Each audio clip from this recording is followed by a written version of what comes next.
Hey everyone, welcome back for another deep dive with us. Always a pleasure to be here. Today, we're looking into the story of Maria, Oh, yeah, Maria. a woman who went from real hardship and poverty to a position where she was really able to give back and help empower others. Empowering others. That's the key. And we've got a ton of material here that really gets into the details of her journey. A lot to unpack for sure. And the thing that keeps coming up for me is, did she create lasting change, or is it more about just inspiring stories? Yeah, that's a great question. Because sometimes those things can feel very separate. Oh, absolutely. Like there's the inspirational story, and then there's what's actually happening, boots on the ground. Right. It's easy to get caught up in a good narrative. Yeah. But real change, that systemic change is tough. It's really tough. Yeah, for sure. So I think that's a great way to kind of frame our look into all this as we go. Okay, so the sources paint a really vivid picture of Maria's early life. She was juggling waitressing and tutoring and still managed to get her degree. I mean, Wow. how many all-nighters fueled by coffee do you think that took? Oh, countless, I'd imagine. Yeah, right. But what's interesting to me isn't just the hard work, it's the why. Yeah. A lot of people work multiple jobs out of necessity. Right. But even during those tough times, Maria was out there volunteering. Yeah, that stood out to me too. That says something about her values, Definitely. It's like she wasn't content to just improve her own life. It was like she had this drive to lift other people up even while she was still, climbing that ladder herself. Exactly. And that brings us to this really pivotal moment that's described in the material. Okay. Maria giving a speech at a local middle school. She's talking about her struggles, how education felt out of reach, but she fought for it. Okay.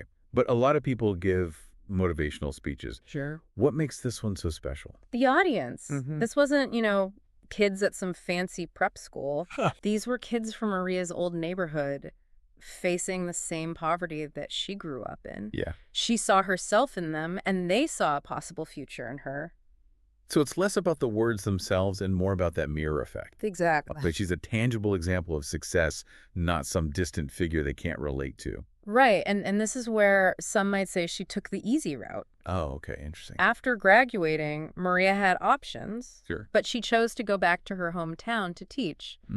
Some argue she could have had a larger impact in a bigger city, That's a good point. Was she limiting her potential, or was she actually playing to her strengths? Right. Because you could also argue that she understood those kids' challenges in a way that someone from a more privileged background just wouldn't. Absolutely. That's the debate, right? Yeah. Strategic or sentimental. Mm-hmm. The sources don't give us a clear answer on her motivations, Okay. but they do detail the ways that she went above and beyond as a teacher. Like what? Give me some specifics. Did she just work longer hours, or was there something more to it? It was more about the approach, Yeah. She set up this whole tutoring program, partnered with the Community Center for Parent Workshops. Wow. It was about supporting the whole family, not just the student in her classroom. So she recognized that for a lot of these kids, school isn't the only problem or even the biggest problem they're facing. Yeah. Their home life, their community, all of that plays a role. Exactly. And that's where her personal experience becomes so key. Yeah. This wasn't some theory she read in a textbook. She lived these challenges. So did it actually work? I mean, did her students see actual improvements? Because passion is great, but results are what matter in the end, right? Yeah, that's the million-dollar question, isn't it? And thankfully, the source material gives us some answers. Okay, good. It talks about former students coming back years later, thanking Maria for her guidance. Oh, wow. Some became engineers. Others got scholarships to college. That's great. It seems like she did make a difference in their lives. That's amazing to hear. But I'm also curious about the students who maybe didn't go on to college, or those who still face challenges, even with her support. Yeah. Did the sources mention anything about them? They do touch on the fact that not every student had a picture-perfect success story. Right. Some still struggled, some dropped out. Sure. And Maria herself acknowledged that she couldn't save everyone. Yeah. But even in those cases, former students talk about her impact. Right. It wasn't always about grades. Mm. It was about feeling seen, believed in, maybe for the first time in their lives. Yeah, that's huge. Yeah. That's a powerful point maybe for some of these kids, just having one adult in their corner who genuinely cared.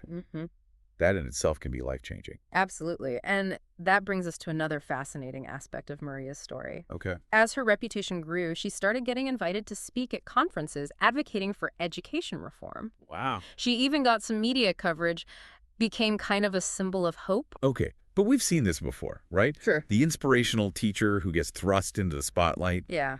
Did she handle that well?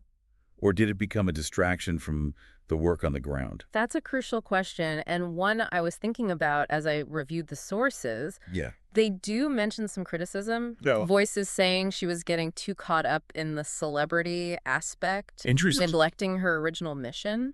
So there was pushback even from people who supported her initial work. Yeah, there was. Did she address those concerns at all? She did, actually. Right. In one interview, she says something like, "Sharing my story, I find part of the work. If I can inspire just one more person to become a teacher, to invest in their community, then it's worth it." So her argument is that by amplifying her message, she's actually expanding her impact Exactly. beyond just those classroom walls. Did the sources offer any evidence to support that claim? Well, Did her advocacy work actually lead to concrete change? that's where it gets a bit tricky. It's hard to measure the direct impact of advocacy, Sure. but there are mentions of her influence on local policy decisions, Okay. increased funding for schools in her area, and a surge in applications to teacher training programs. So there's at least some correlation there, Right. even if we can't draw a direct causal link. Right, and it's worth noting that she didn't stop there. Okay. Remember that central question we posed at the start? Yeah, did she create lasting change? Exactly. Well, the establishment of her foundation is where we see her really trying to tackle that head on. Ah, yes, the foundation. This feels like a crucial piece of the puzzle. Yeah. But before we dive into the specifics, I'm curious about her motivation here. Okay. Was this purely about scaling up her impact, or was there something more personal driving this decision? There's a really interesting anecdote in one of the articles. Okay. A former student, someone who'd been particularly troubled, ended up incarcerated. Oh, wow. It deeply affected Maria, and she realized that even with all her efforts, there were these systemic issues that she couldn't address alone. So it wasn't just about doing more of the same. Right. It was about recognizing the limitations of her individual approach and trying to create something more sustainable, something that could address those deeper problems. Exactly, and that's what the foundation represents. Okay. A shift from a personal mission to building a system for change. Interesting. But to answer our initial question, whether this created lasting change, well, that's what we need to analyze next. Okay, I'm ready to dig into the foundation. Give me the details. What was its mission? How was it structured? And most importantly, did it actually work? Okay, so let's get into it. What did Maria set out to do with this foundation? Was it just about scholarships, or was there something more? It was definitely multifaceted. Scholarships were a big part of it. Yeah. Mhm. But it went beyond just financial aid. They also had these mentorship programs connecting students with professionals and their field of interest. Oh, that's cool. So it wasn't just about getting kids into college. It was about supporting them once they got there. Right. Helping them navigate all those challenges and build a network. Yeah. Smart. What else? Well, they partnered with local businesses to create internship opportunities, giving these kids real-world experience. Oh, wow. So they're really thinking ahead. Yeah, and this is where it gets even more interesting. They also offered workshops for parents, focusing on things like financial literacy, communication skills, even resume writing. Whoa. That's really thinking outside the box. It's recognizing that a kid's success isn't just about their own efforts, their family's stability, their parents' skills. All of that plays a role. Exactly. And that gets back to Maria's whole approach. You can't just address one piece of the puzzle in isolation. You need to create a whole support system. Okay, but systems are expensive. How was all of this funded? Did she have like a secret billionaire backer, or was it more grassroots? It seems like a mix of both. The initial funding came from Maria's own speaking fees and book royalties, Wow. which is pretty remarkable. But she also built relationships with philanthropic organizations, secured grants, and even had a system for small dollar donations from everyday people. So it wasn't reliant on just one big donor, Right. which can be risky. Exactly. She diversified her funding streams. Made it more sustainable. Yeah, exactly. And that sustainability seems to have paid off. It did. The sources mention that even years after Maria stepped down from day-to-day operations, the foundation was still going strong, expanding its programs, reaching even more students. That's amazing. Now, that is impressive. It means she didn't just create a flash in the pan. She built something that could outlast her own direct involvement. That's right. And that brings us back to our initial question about lasting change. Right. The data in the sources is really promising. They track things like graduation rates, college enrollment, even employment and income levels among the foundation's alumni. Okay, give me the highlights. Did they actually move the needle on those metrics? The numbers are compelling. Compared to their peers who didn't go through the foundation's programs, participants had significantly higher high school graduation rates.